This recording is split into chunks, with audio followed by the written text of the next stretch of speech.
year, I was just very quiet. I was researching and researching. I must have read thousands of pages of books and materials. And I'd like to tell you, brothers and sisters, that the more I read, the more I cried. Because I realized for certain that we have been deceived for a very, very long time. And I also discovered that it's actually a part of a global anti-life agenda, which is funded by mind-boggling amount of money.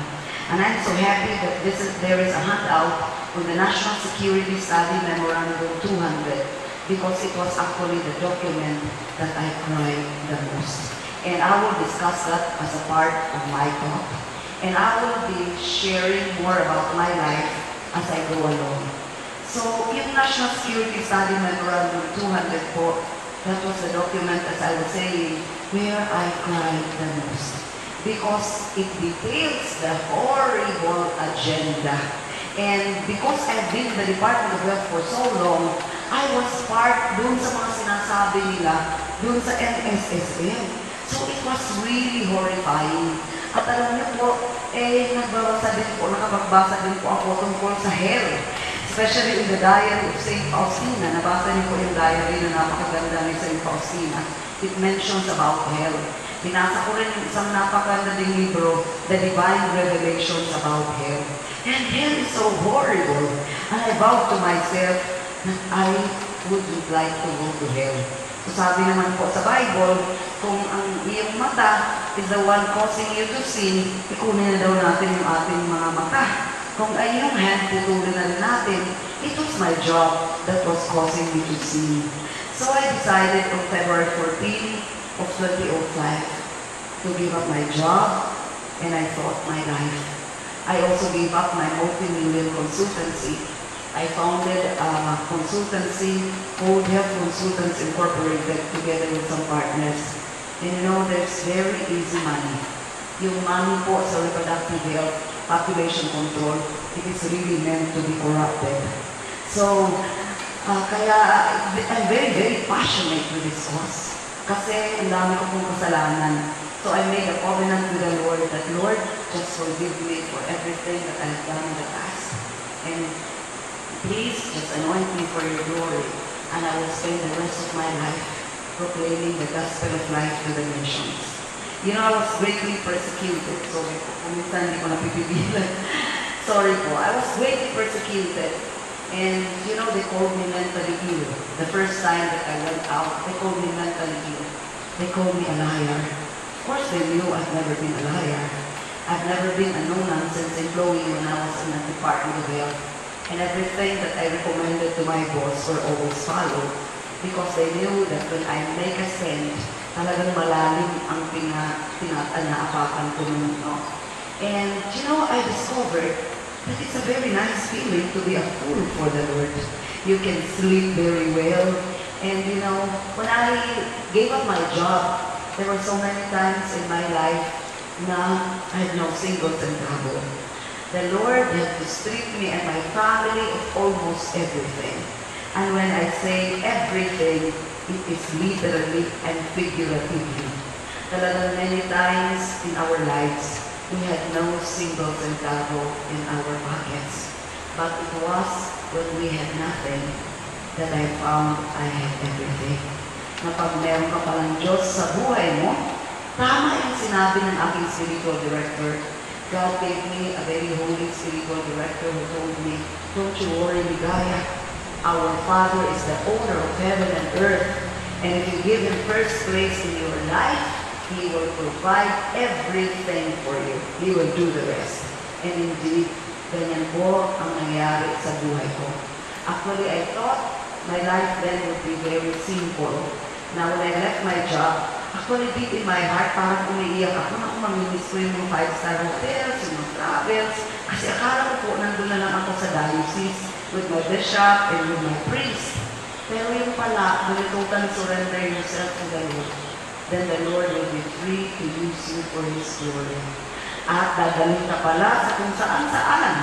At hindi ko po alam na ako nagaling sa isang mahirap na pamilya.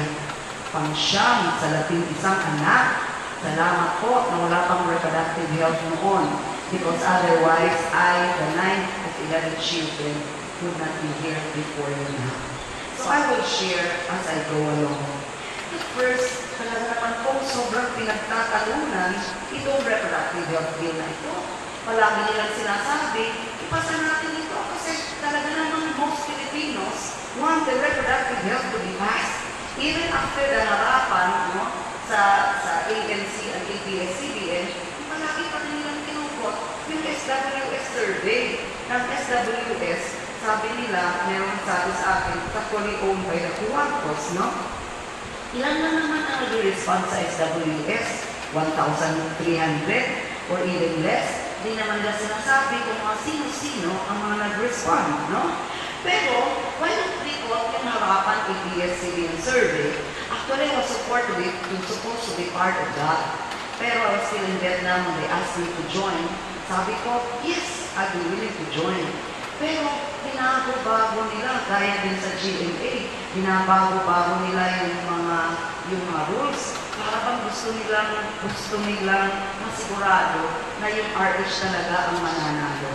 Pero you know, God places His gifts in fragile clay vessels so that we will know that the power comes from God alone. At yun po, sa ABS-CBN harapan, hindi po nila sinasabi sa akin, but I received this from somebody there. There were 20,981 who sent their text, no? And out of this, only 6,356 or 30.42% said ipasa ang reproductive health bill.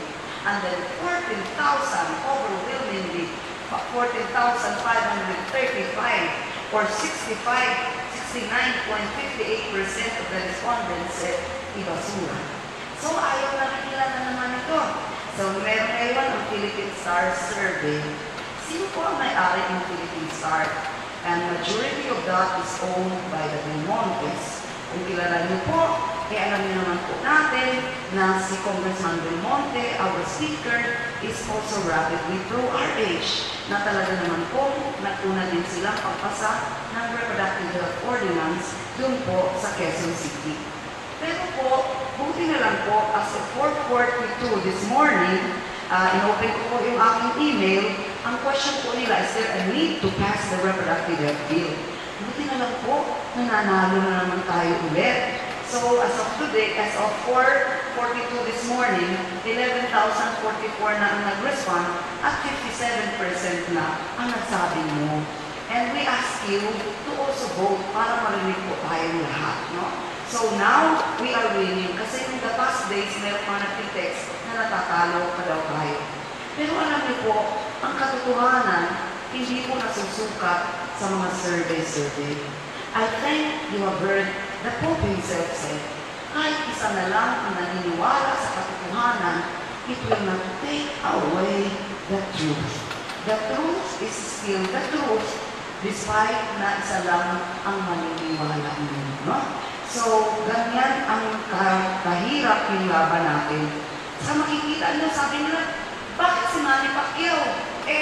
Gumamit na yung mga celebrities. Pero pag sila ang gumagamit, hindi nila mini-mention. Nandyan si Lea Salonga, ginamit din nila si former President Fidel Ramos. Tingnan nyo naman po yung mga mukha nila. At saka po, kung makita ko yan, tingnan nyo po yung t-shirt ni former President Fidel Ramos, UNFPA. Alam niyo po ba kung ano ang UNFPA? Mamaya-maya sasabihin ko po. Yan po ay one of the death peddlers giving mind-boggling amount of money to the Philippines and to the world for abortion and contraception services. So yung kanyang pag-t-shirt na ganyan, nakalimutan niya, it just confirms everything of what we are saying. So gumagamit sila kay Lea Salonga. Pero pag tayo o merong celebrity, ayaw nila. Sabi nga na makagaling na senador, Miriam Defensor Santiago, huwag daw makialam si Pacquiao sa boxing. Ay sa usapin ito, doon na lang daw siya sa boxing. Kasi daw yung Senado, hindi naman daw nakikialam sa pagboboxing.